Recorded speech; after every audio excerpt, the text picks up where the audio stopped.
వేకవ foundation నైపుణ్య శిక్షణ కార్యక్రమం భద్రాద్రి కొత్తగూడెం జిల్లా అశ్వారావుపేట మండలం నారాయణపురం గ్రామంలో జెడ్పీహెచ్ఎస్ పాఠశాలలో ముఖ్య సభ్యులు స్థానిక ఎమ్మెల్యే జారే ఆదినారాయణ ఆధ్వర్యంలో ఈ నెల 20 నుండి 25 తారీఖు వరకు ఏర్పాటు చేసిన నైపుణ్య శిక్షణ కార్యక్రమంలోని అంశాలు అధ్యాపకులు చంద్రశేఖర్ చేత విద్యార్థులకు బోధించే అంశాలు సమయ నిర్వహణ, లక్ష్య సాధన, మానవతా విలువలు, ఏకాగ్రత, జ్ఞాపక శక్తి, మెలకువలు, నాయకత్వ లక్షణాలు, సానుకూలత, ఆలోచనలు, ఆత్మవిశ్వాసం వంటి అంశాలతో విద్యార్థులు భవిష్యత్తు కోసం భావి భారత పౌరులుగా తీర్చిదిద్దాలనే ఉద్దేశంతో నియోజకవర్గంలోని మండలాల్లో కొన్ని పాఠశాలను ఎంపిక చేసుకుని శిక్షణ తరగతులను నిర్వహించడం జరుగుతుందని తెలియజేస్తూ అన్ని తరగతుల విద్యార్థుల గురించి పాఠశాల సిబ్బందిని అడిగి తెలుసుకున్నారు.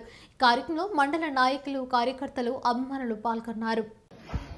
మంచి ఆలోచనతో మరి నాంది పలుకుతూ ఈరోజు వేకవ ఫౌండేషన్ ఆధ్వర్యంలో అంటే వేకవ ఫౌండేషన్ వారు నా యొక్క ఆలోచనని, నేను సమాజానికి చేస్తున్నటువంటి ఒక దృక్పథాన్ని, ఆలోచనని ఎన్ఆర్ఐ ఫౌండేషన్ ఇది ఇంటర్నేషనల్ వేకవ ఫౌండేషన్ నాకు తోడ్పాటును అందించి మీరు చేస్తున్నటువంటి అవిరళ కృషికి మీకు మేము మద్దతుగా ఉంటాం అని మరి పునాదులైనటువంటి విద్యార్థి లోకాన్ని, నవ సమాజ నిర్మాణానికి ఒక నాందిగా పలికేటటువంటి విద్యార్థి లోకానికి కాస్త వారికి ఆలోచనని, వారికి విధి విధానాలని వాళ్ళకి అందిస్తున్న దృక్పథంతో ఈరోజు మరి నేను ఈ యొక్క స్కిల్ డెవలప్మెంట్ ప్రోగ్రామ్ని మొట్టమొదటిగా ఈ గ్రామంలో అదేవిధంగా ఈ స్కూల్లో ప్రారంభిస్తా ఉన్నాను. అందుకు నాకు చాలా సంతోషంగా ఉంది. ఎందుకంటే నాకు ఈ గ్రామం అనేది అమితమైన అభిమానం. నన్ను రాజకీయంగా అద్భుతమైనటువంటి నాయకుడిగా నన్ను ప్రోత్సహించినటువంటి ఈ గ్రామం కూడా నేను భావిస్తా ఉన్నా. ఎందుకంటే అందులో మిమ్మల్ని భావి భారత పౌరులుగా తీర్చిదిద్దేటటువంటి ఈ కార్యక్రమం కూడా చెప్తా ఉన్నా మీకు. ఎందుకంటే 10వ తరగతి చదివిన తర్వాత పిల్లలు, స్టూడెంట్స్ ఏ గ్రూప్ చదవాలో తెలియదు. అసలు చదవడానికి రూపకల్పన ఎలా చేస్తారో కూడా తెలియదు.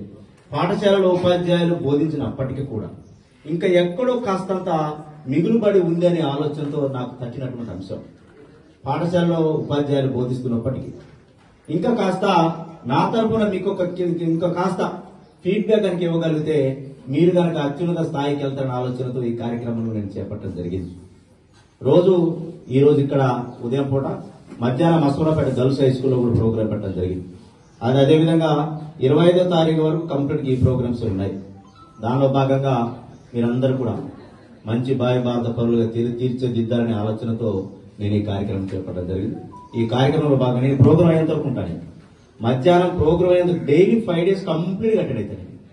ఎక్కడ నేను చూస్తాను ఈ ప్రోగ్రాం నేను కూడా ఉన్న స్పీకర్ని, ఇంటర్నేషనల్ వరల్డ్ వైడ్ గా స్పీకర్ నేను కూడా. నాకు ఎందుకంటే వస్తున్నప్పుడు నేను ఉపాధ్యాయుడిగా ఉన్నా, ఎంతో మంది స్టేట్ వైడ్ అనాలిసిస్ గా నేను పనిచేయటం, దానిలో భాగంగా చిన్నపాటి విద్యార్థులకి నా వంతు బాధ్యత, నేను కూడా స్పీకర్ గా ఉంటాను. ఇతర పట్టుకుంటాను, వారు ఉంటారు, మేముంటాం. కాస్త గొప్ప కార్యక్రమాన్ని నాంది పలికినటువంటి గ్రామస్తులందరికీ కూడా మరొకసారి ప్రత్యేక ధన్యవాదాలు తెలియదు. ఎందుకంటే స్పీచెస్ కంటే, మీటింగ్ కంటే స్పీచెస్ టైం చాలా వాల్యుబుల్ మనకి.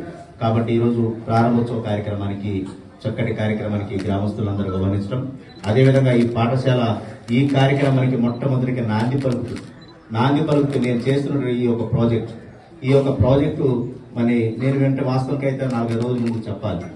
నిన్ననే నేను తలపుతో మరి మేడం మాకు ఒక చిన్న అవకాశం ఇవ్వండి పాఠశాలంటే, అసలు ఏమనుకోకుండా సార్ మీరు రండి, మా పిల్లలకి మీ సలహా సూచనలు కావాలి, మీరు అందించేటటువంటి ఏదైతే స్కిల్ డెవలప్మెంట్ మోటివేషన్ ప్రోగ్రామ్ ఉందో మాకు చాలా అవసరం, పిల్లలకు ఉంది, మీరు ఖచ్చితంగా రండి సార్. అప్పటికప్పుడే మేడం గారు మరి స్టాఫ్ తో మాట్లాడి వారందరూ కూడా ఒక నిర్ణయం తీసుకొచ్చి రండి సార్ అని చెప్తే మళ్ళీ ఈ రోజు ప్రోగ్రామ్ సడన్ గా పెట్టడం జరిగింది.